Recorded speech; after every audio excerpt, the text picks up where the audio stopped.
tùy theo ít nhiều, một ngày có thể được 700 kg hoặc là 1 tấn không chừng. Khi nếu mà có nhiều thì 1 tấn ngoài không chừng là một ngày. Qua Ando thì cá thì mắc kiến, cá mối.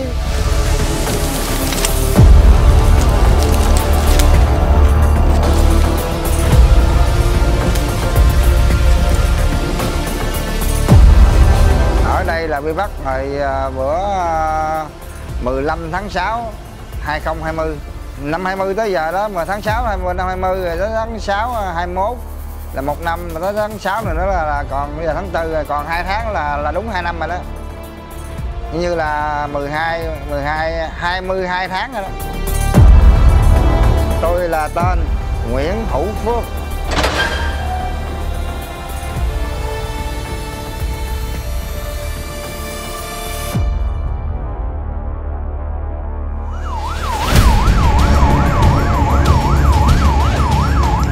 Nguyen Hữu Phước adalah nahkoda KMKG 95572 TS berkebangsaan Vietnam yang ditangkap oleh kapal pengawas Orca 03 Ditjen PSDKP di wilayah pengelolaan perikanan negara Republik Indonesia 711, Laut Natuna Utara pada tanggal 9 Juni tahun 2020. Hữu Phước merupakan contoh salah satu pelintas batas awak kapal perikanan asing yang ditempatkan di rumah penampungan sementara Ditjen PSDKP Batam sambil menunggu kasusnya ditangani oleh penyidik perikanan dan aparat penegak hukum lainnya di tingkat penuntutan, persidangan, hingga dikeluarkannya putusan pengadilan yang berkekuatan hukum tetap atau inkrah.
Lintas batas awak kapal perikanan asing itu adalah awak kapal dari kapal ikan asing yang melintas ke negara kita untuk melakukan kegiatan penangkapan ikan secara ilegal.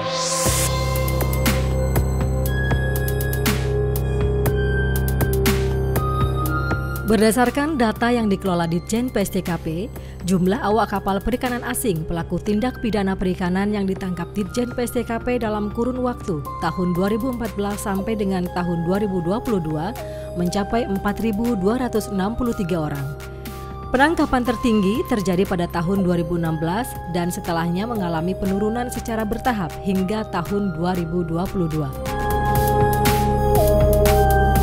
Modus operandi dari tindak pidana perikanan di Indonesia biasanya berkutat pada kegiatan menangkap ikan tanpa izin, penggunaan alat tangkap terlarang, pemalsuan dokumen, maupun transshipment di tengah laut.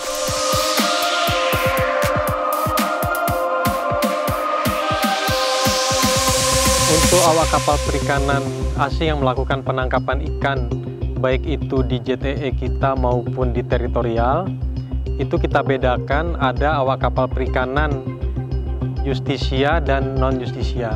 Yang dimaksud dengan awak kapal perikanan justisia adalah awak kapal perikanan yang menjalani proses hukum secara pidana. Kemudian kalau yang non-justisia itu mereka tidak menjalani proses hukum secara pidana. Jadi kalau justisia itu seperti nahkoda, kemudian kepala kamar mesin, atau saksi-saksi yang dibutuhkan di dalam penanganan kasus. Sementara di luar itu mereka bisa langsung dikembalikan ke negara asal melalui imigrasi. Para pelintas batas awak kapal perikanan berkebangsaan asing pelaku tindak pidana perikanan di Indonesia tidak dimasukkan dalam rumah tahanan, melainkan ditempatkan dalam rumah penampungan sementara Ditjen PSDKP sambil menunggu proses lebih lanjut dilakukan terhadap para pelintas batas awak kapal perikanan asing, baik yang berstatus awak kapal perikanan justisia maupun non-justisia. Perlakuan ini sesuai dengan ketentuan internasional yang terdapat pada pasal 73 ayat 3 UNCLOS yang tidak memperbolehkan adanya kurungan badan terhadap para pelaku illegal fishing berkewarganegaraan asing kecuali sudah ada perjanjian di antara negara-negara bersangkutan. Pelintas batas pelaku tindak pidana perikanan di Laut Natuna Utara pada WPPN RI 711 banyak didominasi oleh awak kapal asing berkebangsaan Vietnam.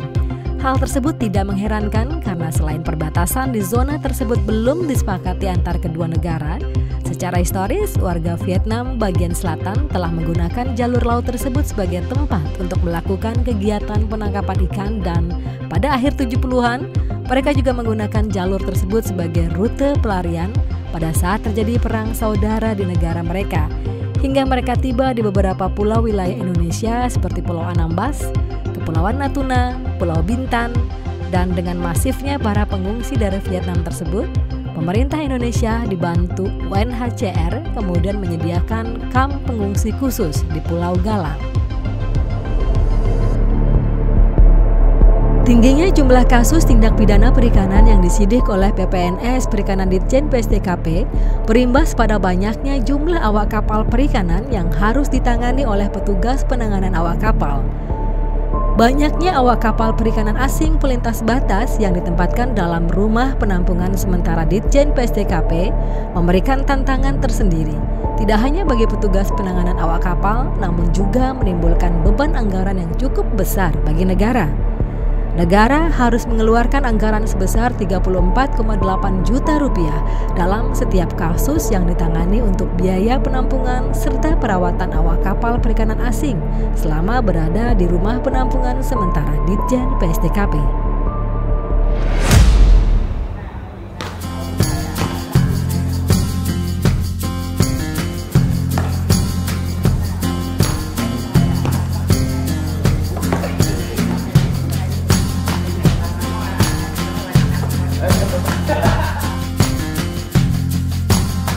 Rumah penampungan sementara ini disediakan oleh Ditjen Pengawasan Sumber Daya Kelautan dan Perikanan untuk menampung awak kapal baik asing maupun lokal untuk menunggu proses tindak lanjut baik di persidangan maupun proses administrasi. Namun ini adalah penempatan untuk memberikan kesempatan mereka dan kemudahan bagi penyidik untuk melakukan proses lebih lanjut. Rumah penampungan sementara Ditjen PSDKP tersedia di 5 lokasi unit pelaksana teknis Ditjen PSDKP, yaitu Pangkalan PSDKP Lampulo, Batam dan Bitung, serta stasiun PSDKP Belawan dan Pontianak. 9, Myanmar 6, Rusia 1, 16 orang bang. Ada 16 Rusia. 16 orang semua. Palan ada? Ada bang.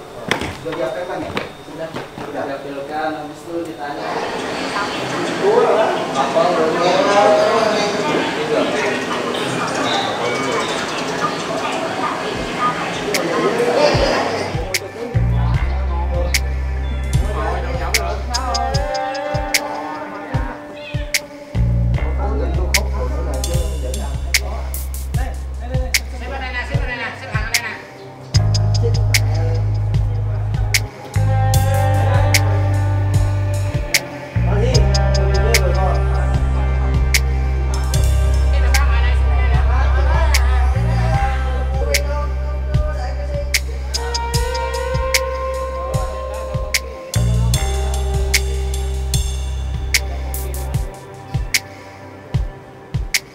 tanggal 28 ini kebetulan ada flight penerbangan dan itu kita juga sudah mendapat verifikasi dari kedutaan, kedubes Vietnam Karena 28 April ini rencananya Vietnam ada yang digeser, dipulangkan ke negara asalnya sebanyak 100 orang dan 9 orang yang berada di pangkalan PSDKP Batam saat ini masuk list yang dipulangkan ke Vietnam. Kalau mereka nggak rapi, takutnya nanti nama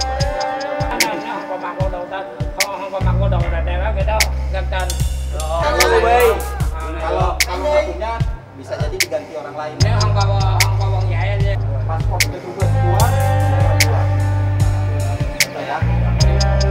Kalau ada yang tahu, pokoknya semua pulang. Lihat itu. Oke. Tekong sudah pulang. Siapa namanya? Nama Tekong? Jotun. Jauh. Di kapal ada berapa orang? Tanpa Tekong 4 orang. 4 sama Tekong 5. Sama Semua. Nakoda. Oh, sama Tekong 4. Ya. 3. Amerika 3. 2 orang Indo. 2 orang Indo. Ya.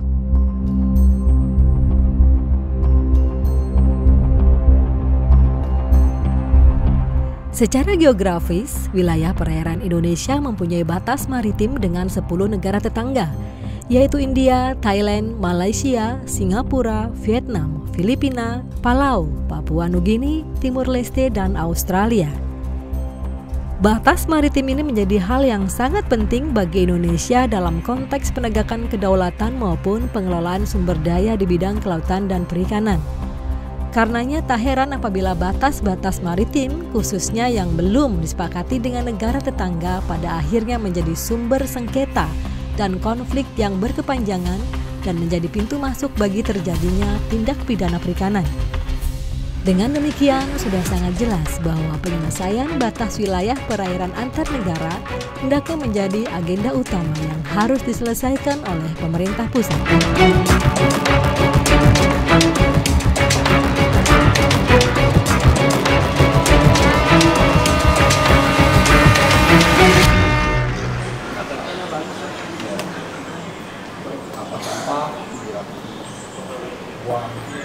Tong sampah kurang.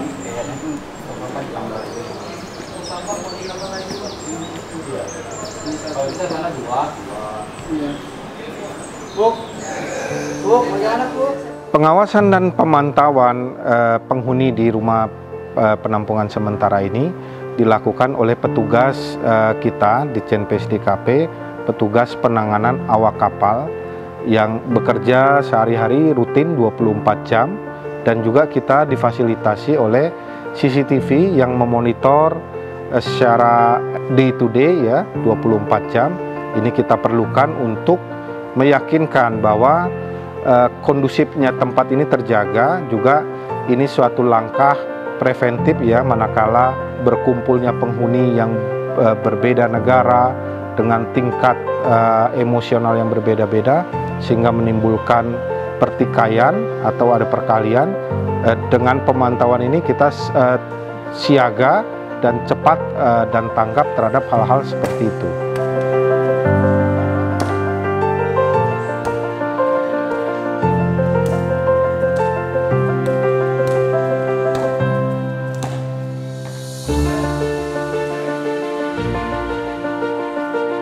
Nah, kalau kita lihat dari jumlah kapasitas dari daya tampung, ini cukup untuk menampung sekitar 100 penghuni. Namun, manakala kita banyak menangkap para pelaku ilegal tersebut, hampir lebih dari jumlah kapasitasnya.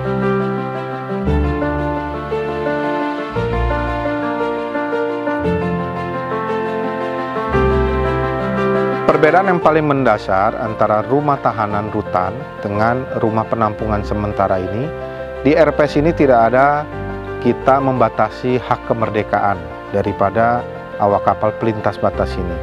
Tapi kita hanya membatasi aktivitas dan pergerakannya untuk memitigasi tingkat risiko baik kesehatan ya atau permasalahan sosial lainnya, konflik sosial atau ketemu dengan orang yang tidak diketahui kemudian dia melakukan tindakan-tindakan yang provokatif, lalu terjadilah hal-hal yang tidak diinginkan.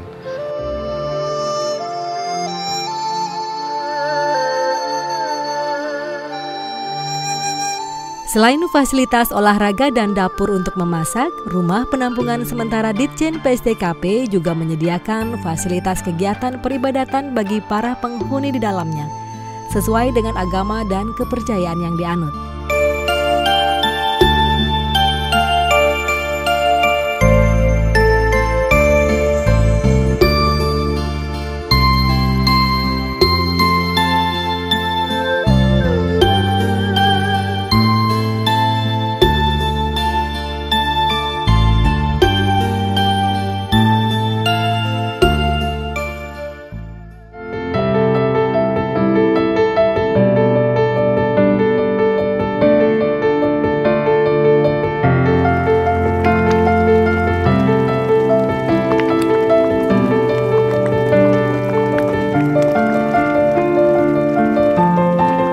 Thì nói chung là cũng không có thiếu gì đâu chú Sáu ơi. Ở đây thì ăn uống thì cấp trên cũng phát gạo ăn cũng đầy đủ.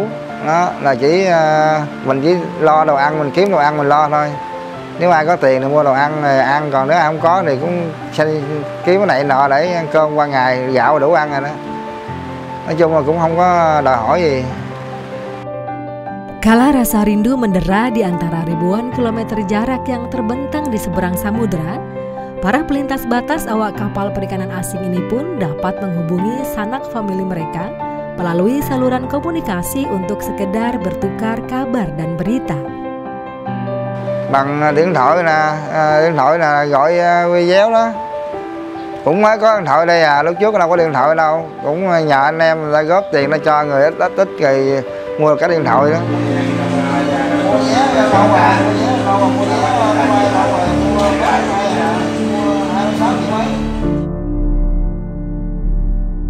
Sesuai dengan ketentuan pasal 83A ayat 1 Undang-Undang Perikanan, bahwa selain yang ditetapkan sebagai tersangka dalam tindak pidana perikanan atau tindak pidana lainnya, awak kapal lainnya dapat dipulangkan termasuk yang berkewarganegaraan asing. Data Kementerian Kelautan dan Perikanan menunjukkan bahwa pemerintah Indonesia melalui kementerian lembaga terkait telah memulangkan sebanyak 4.190 awak kapal perikanan asing selama kurun waktu tahun 2014 sampai dengan tahun 2022. Untuk pelaksanaan koordinasi di lapangan, Ditjen PSDKP memiliki koordinasi yang kuat dengan instansi terkait seperti Ditjen Imigrasi melalui perwakilannya yang ada di Provinsi Kepulauan Riau, melalui wadah koordinasi Timpora, dan juga Ditjen PSDKP memiliki forum koordinasi tindak pidana kelautan dan perikanan daerah yang diinisiasi oleh Ditjen PSDKP. Terkait untuk tindak lanjut penanganan awak kapal lintas batas ini, Ditjen PSDKP tentunya memerlukan kehadiran dan koordinasi dengan stakeholder terkait. Kami selalu senantiasa berkoordinasi dengan Ditjen Imigrasi untuk penanganan lebih lanjut dari awak kapal pelintas batas untuk deportasi. Jadi kami selalu berkoordinasi dengan Rudenim yang ada di Tanjung Pinang di Kepulauan Riau.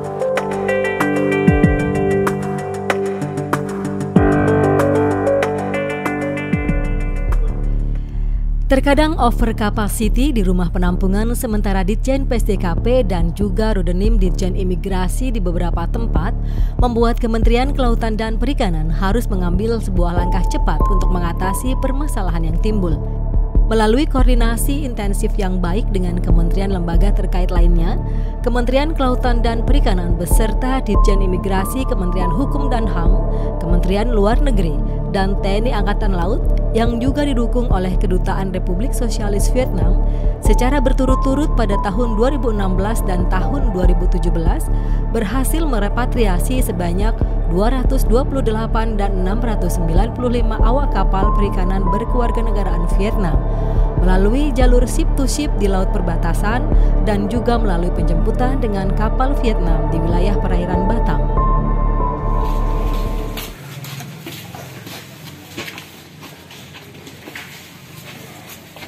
Untuk mempercepat proses pemulangan warga negara asing, kita tidak hanya menunggu untuk pengiriman repatriasi yang dilakukan oleh negara asing, karena pengalaman kami selama 2 tahun ini ada pandemi COVID-19, ada kendala-kendala terkait dengan pembatasan keluar masuk orang dari satu negara ke negara lain. Nah, salah satunya sebelum ada pandemi, kita juga melakukan pemulangan repatriasi itu bersama-sama dengan imigrasi dan Kemenlu melalui laut. Jadi kita ship to ship antara kapal kita dengan kapal dari negara Vietnam untuk memulangkan warga negara mereka. Kemudian juga bisa melalui charter pesawat. Penempatan para pelintas batas di rumah penampungan sementara Ditjen PSDKP adalah suatu tindakan solutif yang bersifat sementara untuk memberikan shelter bagi mereka dan menghindari hal-hal yang tidak diinginkan. Selanjutnya, Ditjen Imigrasi Kementerian Hukum dan HAM yang mempunyai kewenangan dalam bidang keimigrasian akan melakukan deportasi para pelintas batas awak kapal perikanan asing tersebut kembali ke negara asalnya masing-masing.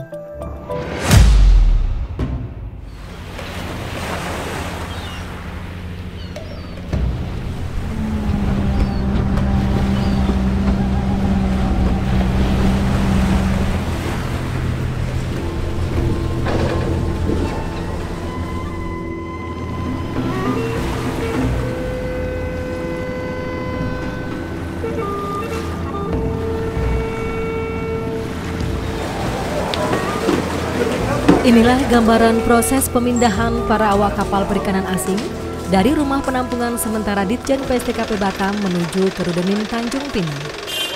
Pada hari ini kita sudah melakukan serah terima awak kapal asing asal Vietnam untuk dideportasi ke negara asalnya. Sebelumnya kita sudah melakukan koordinasi untuk melakukan dan melengkapi segala kelengkapan syarat deportasi mereka, seperti perkembangan proses hukum, kesehatan, dan antigen dalam rangka bebas dari COVID-19.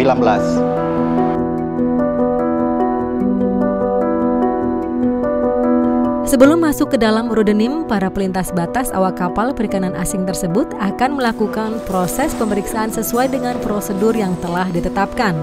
Rudenim Tanjung Pinang menjadi rumah persinggahan terakhir bagi para awak kapal perikanan asing yang ditangkap di wilayah Kepulauan Riau sebelum mereka dipulangkan ke negaranya masing-masing. Sepengetahuan saya, kita mulai banyak menerima dari PSDKP itu sekitar bulan Juli tahun 2020. Baik PSDKP Ranai ataupun PSDKP Batam. Untuk koordinasi antara imigrasi dan PSDKP sangat baik.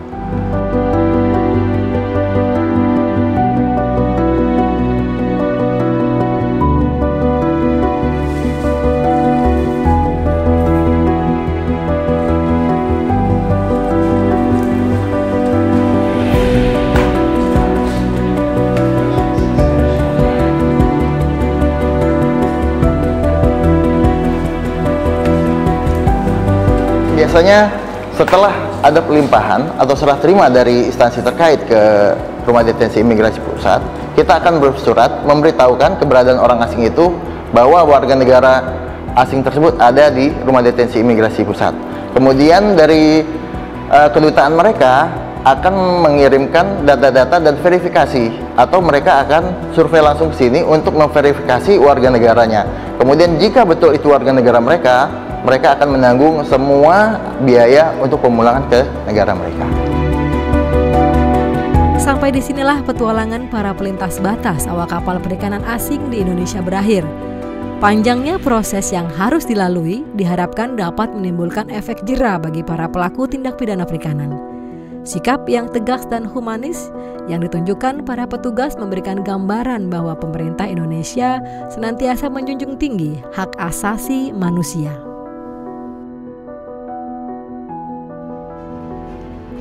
Penandatanganan kesepakatan batas maritim antara Indonesia dan Vietnam pada tanggal 22 Desember tahun 2022 mengakhiri perundingan panjang yang telah dilakukan selama 12 tahun terakhir.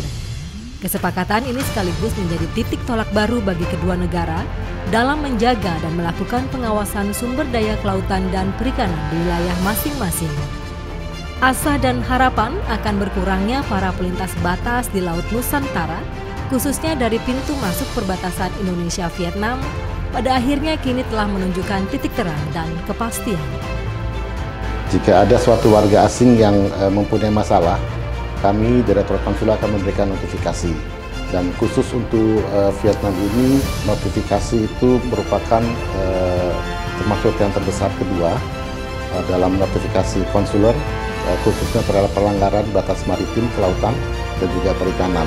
Dan kami juga memberikan akses ke konsuleran. Dan untuk Vietnam ini merupakan penanganan yang terbesar yang kita berikan dari seluruh perwakilan yang ada di sini, khususnya masalah deportasi dan juga tadi pelanggaran perairan dan juga perikanan ini.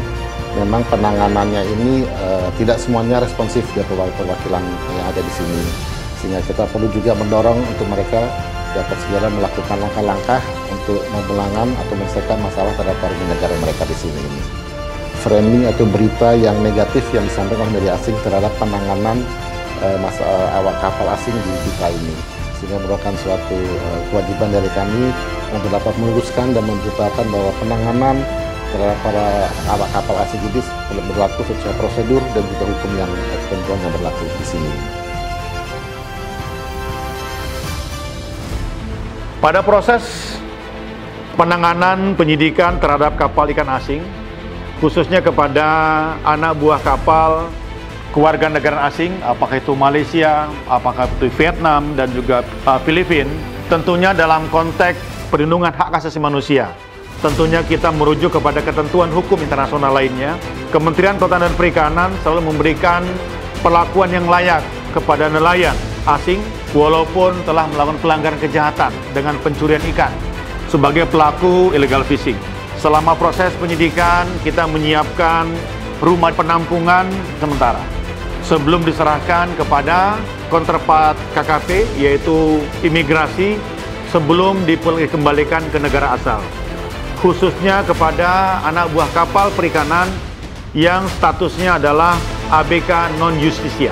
Kemudian untuk ABK yang dinyatakan sebagai tersangka, yaitu nahoda dan juga kepala kamar mesin, kita juga menempatkan secara layak selama proses penyidikan sebelum dihadirkan dalam proses selanjutnya, baik itu penentuan untuk diminta keterangan dari kejaksaan dan juga dihadirkan di pengadilan untuk mendapatkan keputusan atas pelanggaran yang dilakukan, yaitu illegal fishing, pencurian ikan di wilayah zona ekonomi eksklusif Indonesia.